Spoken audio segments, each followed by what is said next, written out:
나주에 살고 있는 대대로 양반 집안의 천석군 부자. 홍배대감에게는 갑수라는 하나밖에 없는 아들이 있었습니다. 갑수는 어렸을 때부터 아버지의 뒤를 이어 과거 시험에 합격하여 관직에 들어가는 것을 꿈꿨기에 어릴 때부터 글 공부를 열심히 하였고 성년이 되자마자 행랑채에서 틀어박혀 과거 시험 준비를 하였지요. 하지만 홍배대감은 그런 갑수를 보고 걱정이 앞섰습니다. 임자, 우리 갑수가 과거 공부를 하는 것도 좋은데 자식놈이라고 해봐야 우리한테는 갑수가 하나인데 말이요. 암만 생각해도 본격적으로 과거 시험 공부를 시작하기 전에 일단 장가를 보내놓고 대를 잇는 것이 순서가 아닌가 하는 생각이 드는구만. 저도 사실 그동안 말은 안 했지만서도 같은 마음이었구만요. 갑수 녀석이 워낙에 과거 시험에 뜻이 있어 놓으니 그래 어디 너 좋을 대로 해보아라라고 했지만서도 시험에 합격할 때까지 몇 년이 걸릴지도 모를 노릇이고 암만 관직에 올라가는 것도 중요하다고는 해도 대를 잇지 못하면 그것이 전부 말짱 허사 아니겠습니까? 그려 임자 자네도 같은 생각을 하고 있었구만. 공부하겠다는 녀석을 강제로 장가를 보낼 수도 없는 노릇이고 이것을 참말로 어찌해야 할지 모르겠구만. 그러면 당신이 절에 시주할 것을 좀 들고 가서 명정 스님께 여쭤보는 것은 어떻습니까? 그 스님이 원체 용에 나서 이런저런 큰일이 있을 때마다 우리를 도와주셨는디 갑수 녀석도 다른 사람 말은 몰라도 스님께서 하신 말이라고 하면 들을 것 아닙니까요? 명정 스님 말인가? 임자 그것 참말로 좋은 생각이구만. 내가 내일 말이요 날이 밝는 대로 스님한테 찾아가서 과거 시험을 공부를 하는 것이 좋은지 아니면 먼저 장가를 보내는 것이 좋은지 한번 물어봐야 쓰겠구만. 명정 스님은 홍배대감이 항상 문제가 있을 때마다 찾는 용한 스님이라 이전부터 홍배대감이 이런저런 큰 문제를 앞두고 있을 때마다 항상 찾아가 도움을 받았던 스님이었지요. 그리하여 홍배대감이 갑수에 대해 묻기 위해 스님을 찾아가니 대감님, 딱 봐도 아드님 문제로 오셨구만요. 웜에 그것을 다 어찌하십니까요? 역시 스님은 척하면 척이시구만요. 그러면 스님, 저희 아들놈을 이거 과거 공부를 먼저 시키는 것이 낫겠습니까? 아니면 일단 장가를 먼저 보내는 것이 낫겠습니까요? 대감님, 지금 내 딱 봐보니 과거 시험이 중요한 것이 아니구만요. 얼른 갑수도련님의 혼례를 치르지 않으면 안 되겠습니다. 갑수도련님한테는 누구보다 부지런한 그런 처자가 곁에서 지키고 있어야 음과 양의 조화가 잘 이루어질 것인데 분명히 마을에 춘심이라는 이름을 가진 처자가 있을 겁니다. 춘심이란 이름의 처자 말입니까? 내보니 갑수도련님이 다른 처자와 연을 맺게 되면 대감님이 돌아가시고 난 후 패가망신한 채 거짓골을 못 면할 것입니다. 그 춘심이라는 처자가 집안에서 중심을 딱 잡아주면 어떤 일이 있어도 절대 밥을 굶는 그런 상황은 없을 것이구만요. 그러니까 대감님, 한시밥비 춘심이라는 처자를 찾아야 할 것이구만요. 웜에 제가 스님한테 안 물어봤으면 참말로 큰일이 날 뻔했구만이요. 홍배대감은 스님께 후하게 시주를 하고는 급하게 집으로 돌아와 머슴 덕삼이를 찾았습니다. 덕삼아, 마을에 혹시 춘심이라는 처자가 있는지 알아봐라잉. 춘심이라는 처자 말이오요. 그려 분명히 관연한 처자 중에 춘심이라는 이름을 가진 처자가 있을 것이구먼. 너 오늘부터 당분간은 일은 안 해도 되니께 이 춘심이라는 처자가 어디에 사는지 그리고 누구네 딸인지 그것만 꼭 좀 알아봐줘야 쓰겄다잉. 네가 빨리만 찾아오면 용돈이랑 두둑히 챙겨주마. 원매 참말이지라 대감님? 대감님께서 그리 말씀하시면 제가 최대한 한번 빨리 찾아보겠습니다요. 그리고 일주일 정도 시간이 흘러 춘심이를 찾으러 간 덕삼이 집으로 돌아와 홍배대감을 조용히 불렀습니다. 어르신 말씀대로 제가 찾아보니께 춘심이라는 처자가 우리 마을에 딱 한 명 있더구만요. 아주 찾느라 겁나게 힘들었습니다요. 웜에 그것이 참말이냐? 봉서봐 네 참말로 고생 많았다잉. 그런데 그 처자가 어디에 사는 처자더냐잉? 제가 알아보니께 말이오요. 여기저기서 물건 떼다가 저작거리에서 팔고 있는 행상인의 딸이더만요. 사는 것은 마을 귀퉁이의 조그만 초가집에서 살고 있고 말이오요. 멋이라? 하물며 땅을 일구는 농부도 아니고 장사치의 딸이란 말이요. 덕삼이 네 실수로 다른 사람을 잘못 찾은 것 아니냐잉? 아이고 무슨 그런 섭한 소리를 다 하십니까요. 어르신 제가 행여나 실수할까봐 몇 번이나 확인을 했는데 말이오요. 그런데 무슨 일 때문에 저한테 알아보라고 시키신 것입니까요? 아니다. 덕삼이 너 말이다. 너가 빨리 찾아온 값으로 내 니한테 열량 줄 테니께 말이요. 네 이번에 본 것을 다른 사람한테 평생 비밀로 해줄 수가 있겠냐? 워메오메. 자그마치 열량이나 말이어요? 알겠습니다, 어르신. 제가 평생 누구한테도 말 안 하겠습니다요. 아이고 하필이면 이것이 참말로 곤란하게 생겼구만 참말로. 그렇게 찾았던 춘심이가 바로 천안 장사치의 딸이라는 덕삼이의 말에 홍배대감의 마음의 갈등은 깊어지기 시작했습니다. 왜냐하면 자신뿐만 아니라 아들 갑수 또한 양반이라는 신분의 자부심이 상당했기에 혼처가 천안 장사치의 딸이라고 하면 반대를 할 것이 분명했기 때문이었지요. 그리하여 홍배대감은 부인에게 어렵게 춘심이에 관한 이야기를 꺼냈는데요. 하이고 하필이면 그 많고 많은 집안 중에 천한 장사치의 딸이란 말입니까요? 그런데 이렇게 되어버린 것을 어쩌겠습니까? 다른 사람도 아니고 그 명정스님께서 언제 우리한테 틀린 말 한 적이 있었습니까요? 그렇기는 한디 말이요. 저 갑술한 녀석이 지 부인이 장사치의 딸이라고 하면 어디 장가를 가겠다고 하겠냐 이 말이지. 이것이 무슨 운명의 장난인지는 모르겠지만서도 우리 집안이 거짓골을 면하려면 갑수한테 철저하게 이 이야기를 비밀에 붙여서라도 혼담을 진행시켜야 하지 않겠습니까? 역시 자네가 생각해도 그 수밖에는 없겠지. 그러면 말이요. 내일 내가 날이 밝는 대로 그 춘시민의 집을 한번 찾아가 보리다. 다음 날 홍배대감은 덕삼이가 알려준 대로 춘심이네 집을 찾았습니다. 홍배대감이 춘심이의 집에 도착을 하니 마침 집 마당에 춘심이의 아버지로 보이는 사람이 나와 장사 준비를 하고 있었기에 그에게 슬쩍 말을 걸었지요. 여가 거 춘시민의 맞는가? 그렇기는 한디 어르신은 대체 누구실까요잉? 내가 잘 찾아왔구만 그려잉. 그리하여 홍배대감은 춘심이의 아버지에게 자신이 춘심이를 찾아온 이유를 털어놓았습니다. 웜의 대감 어르신. 저희 춘심이가 대감님 댁 도련님한테 시집을 말입니까? 그려.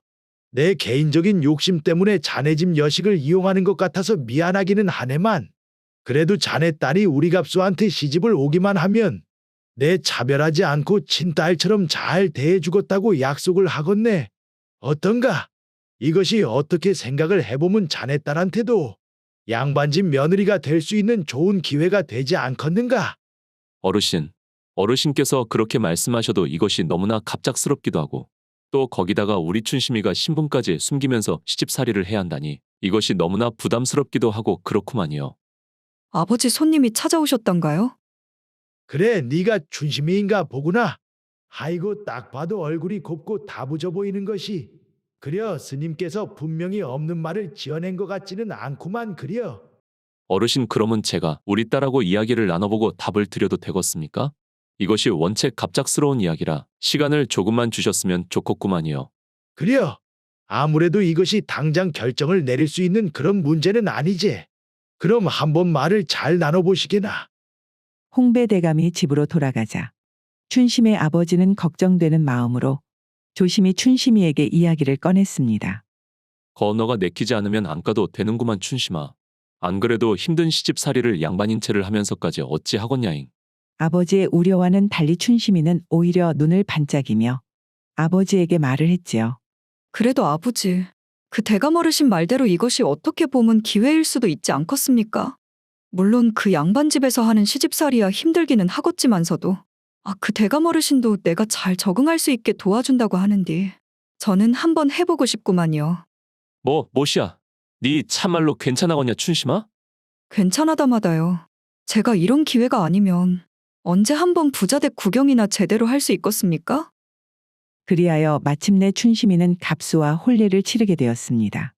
다행히 춘심이의 출중한 외모 덕분에 갑수는 처음 봤을 때부터 춘심이가 한눈에 마음에 들었기에 춘심이가 천한 신분이라는 것을 의심조차 하지 않은 채 부부 생활을 시작할 수 있었지요. 하지만 시어머니만은 어렵게 키운 금쪽 같은 아들 갑수를 춘심이에게 내어주는 것이 탐탁지 않았는데요. 하이고 내 스님께서 하신 말씀이 있어나서 저것을 며느리로 드리기는 했지만 내 우리 갑수를 어찌게 금이야 오기야 키웠는디 저 천한 것이 갑수 옆에서 자리를 꿰차고 있어 놓으니 아주 그 속에서 천불이 다 나는구만. 시어머니는 여종이 해야 할 집안일을 춘심이에게 시키는 등 이런저런 사소한 일은 전부 춘심이에게 맡겼습니다. 도대체 어머니는 무슨 생각으로 당신에게 그렇게 모질게 시집살이를 시키는 줄 모르겠구만. 어차피 나중에 안방마님이 되면 다 쓸모도 없을 일인데 말이오. 내 당장 내일 어머니에게 이야기를 할 테니 당신은 걱정 마시구려. 아니구만요, 서방님. 어머니께서 제가 부족한 점이 많으니 저에게 집안일을 친히 가르쳐 주시는 것 아니겠습니까? 그리고 제가 일을 하는 법을 알아야 나중에 남을 부릴 수도 있는 법이고 말이어요. 참말로 당신은 거 고운 얼굴만큼이나 마음씨도 참으로 곱구만 그래. 당신 같은 사람을 부인으로 맞아들인 나도 참 복이 많은 사람이오. 허허. 힘든 시집살이에도 불구하고 남편 갑수의 사랑이 느껴졌기에 춘심이는 그것을 버팀목으로 삼고 언젠가는 좋은 날이 올 것이라는 기대를 품으며 버텨나갈 수가 있었습니다. 하지만 시간은 갑수와 춘심이 혼이 난 지 채 반년이 되기도 전에 홍배대감이 폐병으로 급작스럽게 세상을 뜨게 되자 시어머니는 춘심이에 대한 미움이 점점 더 커지게 되었고 그녀에게 집안의 모든 일을 맡길 정도로 심하게 부리기 시작했으며 심지어는 머슴 덕삼이가 해야 하는 몸을 쓰는 일까지 춘심이에게 시켰지요. 아이고 마님, 그 짐은 제가 옮긴다고 했었는데 설마 그것까지 아씨한테 시키셨습니까요? 확실히 고기도 먹어본 사람이 맛을 안다고. 평소에 힘을 써봤던 사람이 저런 일도 할 수 있는 것 아니겠느냐잉. 거 천한 신분이 어디 가겠냐 이 말이다. 마님하고 아씨랑 느껴지는 기품이 본질적으로다가 다른 것을 보면 참말로 그 말이 맞는 것 같구만요. 그럼 마님 저는 거 밭에 일이랑 보러 나가보겠습니다. 워웜에 갑수도련님 언제부터 여기 계셨습니까요? 덕사마니 그 말이 무슨 말이냐 지금? 그 말이라고 하시면 어떤 말을 말씀하실까요, 잉 도련님? 네가 어머니랑 하는 말을 전부 다 들었으니까 시침이 뗄 생각 안 하는 것이 좋을 것이구만. 네가 직접 네 입으로다가 아씨의 출신이 다르니 어쩌니 하지 않았냐이.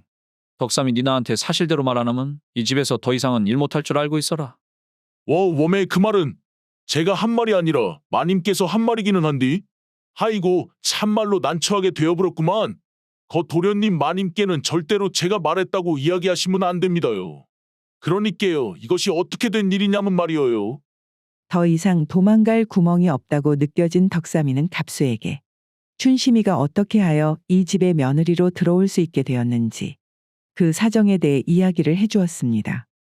그리고 그날 밤 춘심이 하루 종일 힘들게 일을 마치고 신방으로 돌아오자 갑수는 이전과는 다르게 무서운 눈빛을 한 채로 춘심이를 기다리고 있었지요. 서방님, 무슨 일 있으셨습니까요? 언제까지 속일 수 있을 거라고 생각했냐이. 속이다니 지금 그것이 무슨 말씀이시랍니까, 서방님? 허허. 지금도 이렇게 시치미를 떼는 것이 아주 거짓말이 입에 배어버렸구만. 여기가 어디라고 니같이 천한 장사치의 딸이 감히 발을 들일 생각을 하느냐 이 말이오. 여태까지 나를 속이고 부부의 정을 맺은 것을 생각하면 피가 거꾸로 솟을 지경인디. 그나마 하늘이 도와서 우리가 자식이 없을 때 내가 모든 것을 알게 되었구만. 서방님 그것이 그러니께. 내 구차한 변명 듣기 싫으니 얼른 짐을 싸서 이 집에서 당장 물러가도록 하거라. 춘심이는 그렇게 다정했던 남편 갑수가 얼음장보다도 차갑게 변한 모습을 보고는 그를 도저히 설득할 수 없을 거라는 생각에 그저 눈물을 흘린 채로 갑수에게 큰 절을 올리고는 시댁에서 쫓겨날 수밖에 없었습니다.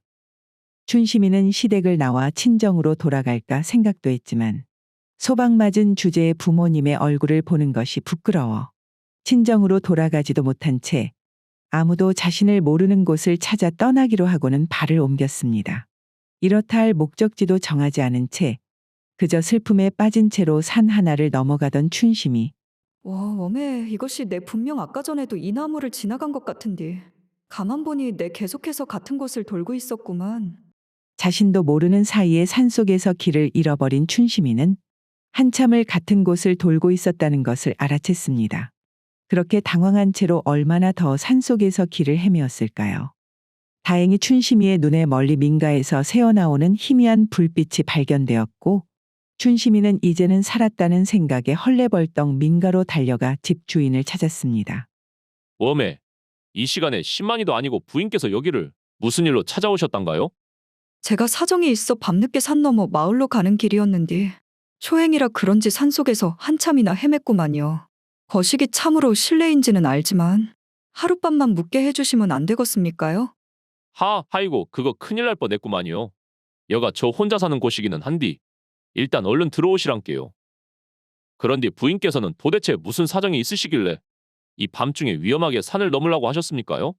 여가 참말로 들짐승도 많은 곳인디 우리 집을 못 찾았으면 큰일 날 뻔했구만요 진짜. 낯선 사내가 큰일 날 뻔했다며 춘심이를 위로하자 춘심이는 그제서야 긴장이 풀리기 시작하니 마음속에 묵혀두었던 서러운 감정이 터져나와 눈에는 눈물이 고이기 시작했습니다. 워메 부부인 거 무슨 일이 있으셨길래 이렇게 눈물을 다 보이신답니까? 사실은 제가 오늘 서방님께 소박을 맞고 시댁에서 쫓겨난 몸이구만요.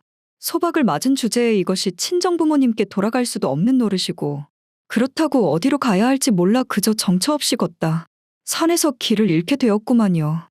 그런 일이 있으셨구만요.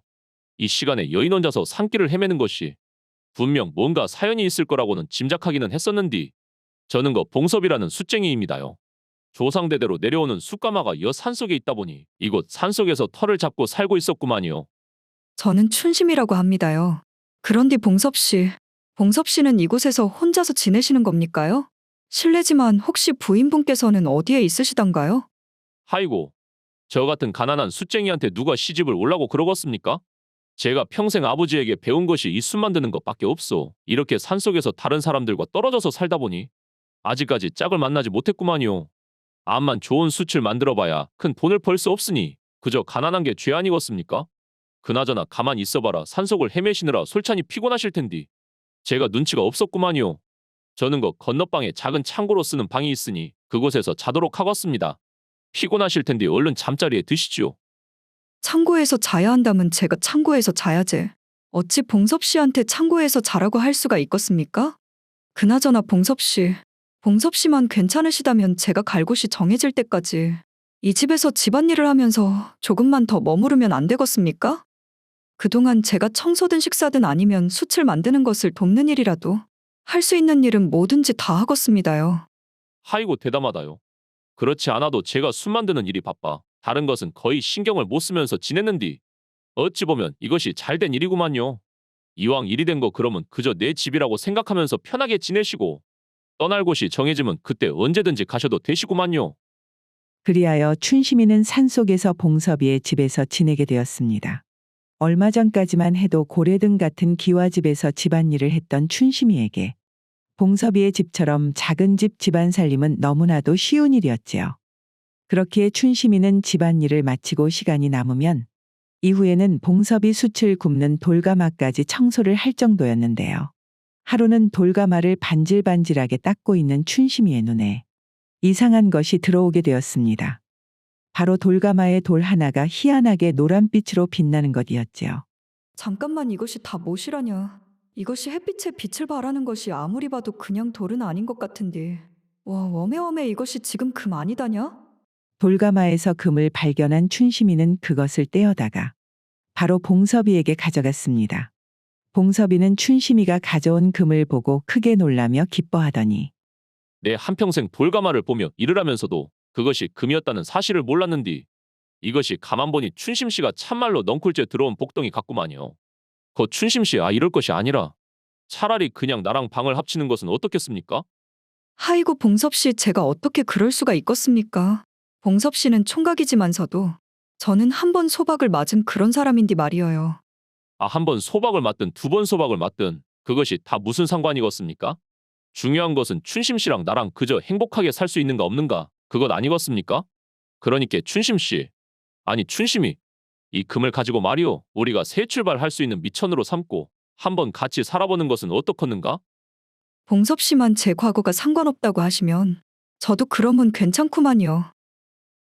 봉섭이는 춘심이가 그저 집으로 굴러 들어온 복덩이 같아 좋았고 춘심이 역시 자신의 과거에 연연하지 않고 자신을 있는 그대로 바라봐주는 봉섭이에게 마음이 끌렸기에 둘은 한마음으로 마당에서 한밤중에 물을 떠놓고 천지신명께 빌며 조촐하게 부부의 연을 맺기로 하였습니다.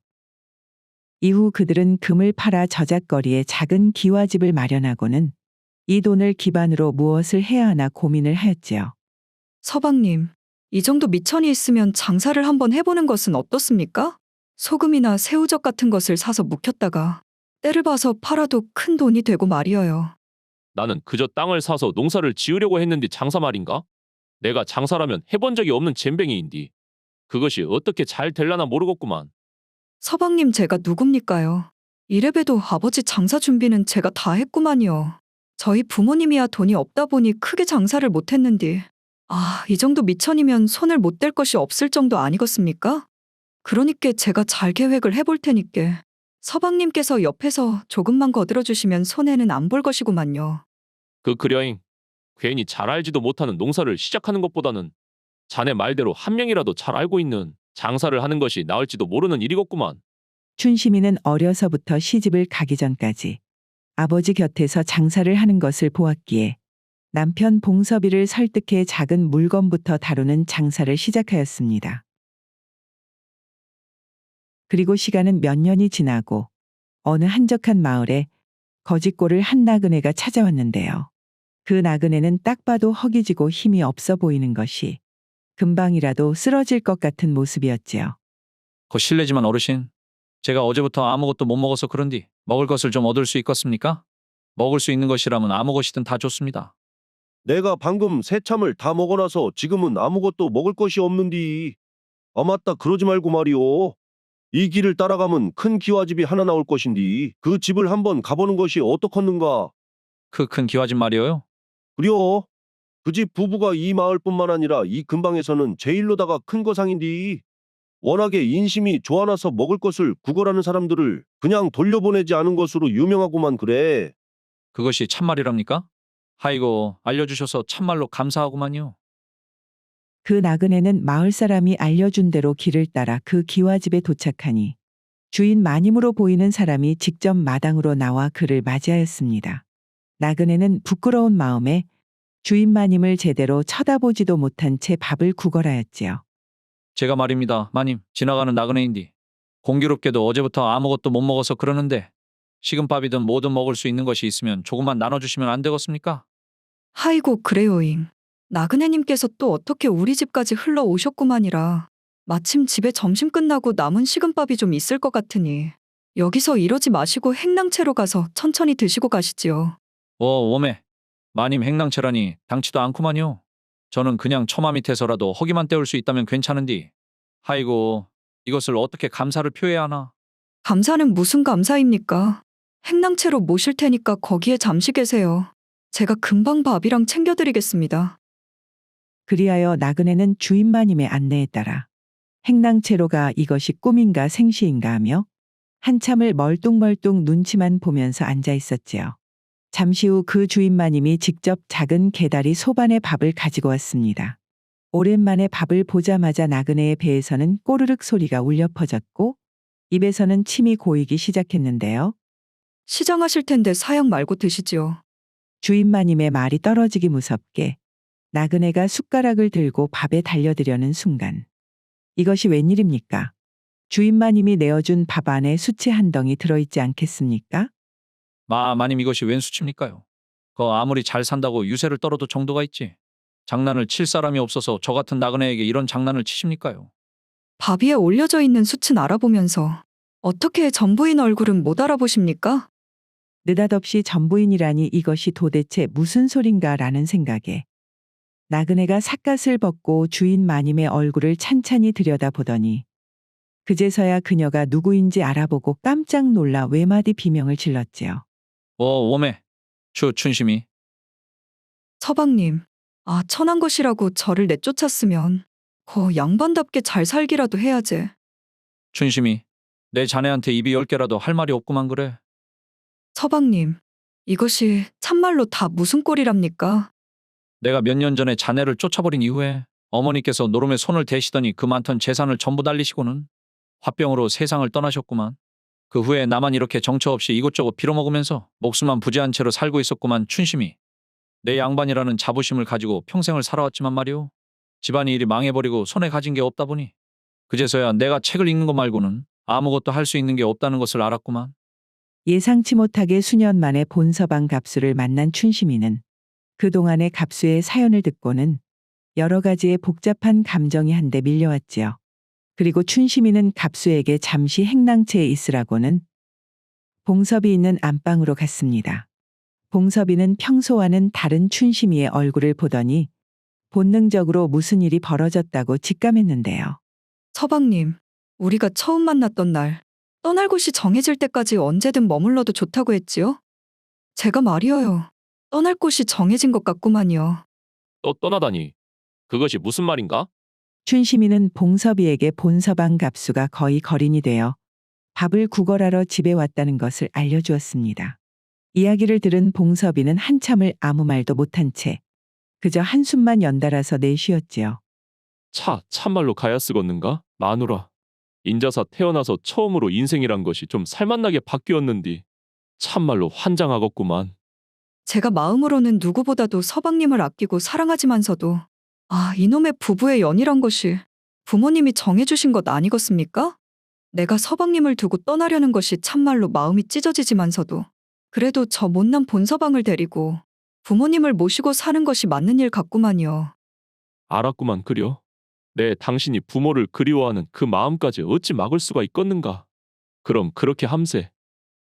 봉섭이는 춘심이와 몇 년 동안 함께 살며 평소 춘심이가 부모님을 얼마나 그리워하고 있는지를 잘 알고 있었기에 도저히 그녀를 막을 수가 없었습니다. 그리하여 봉섭이는 춘심이에게 재산의 절반을 떼어주고는 그녀의 안녕을 빌어주며 춘심이와 갑수가 떠나는 모습을 바라볼 수밖에 없었지요. 이후 봉섭이는 춘심이와 함께 살며 배운 요령을 바탕으로 장사의 길에 더욱더 매진하여 거상으로 큰 성공을 하였고 새로운 인연을 만나 행복하게 살았다고 합니다. 그리고 춘심이를 따라간 본서방 갑수 역시도 나주에서 작은 서당을 열고는 지난 날을 반성하는 마음으로 신분에 관계없이 아이들에게 글 공부를 가르치며 여생을 보냈다고 합니다.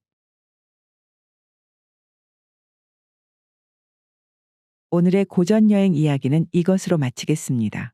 오늘도 부족하지만 긴 영상 봐주신 여러분들께 감사드리며 항상 가정의 평안이 깃들기를 바라겠습니다. 그럼 저는 다음 영상으로 다시 찾아뵙겠습니다. 감사합니다.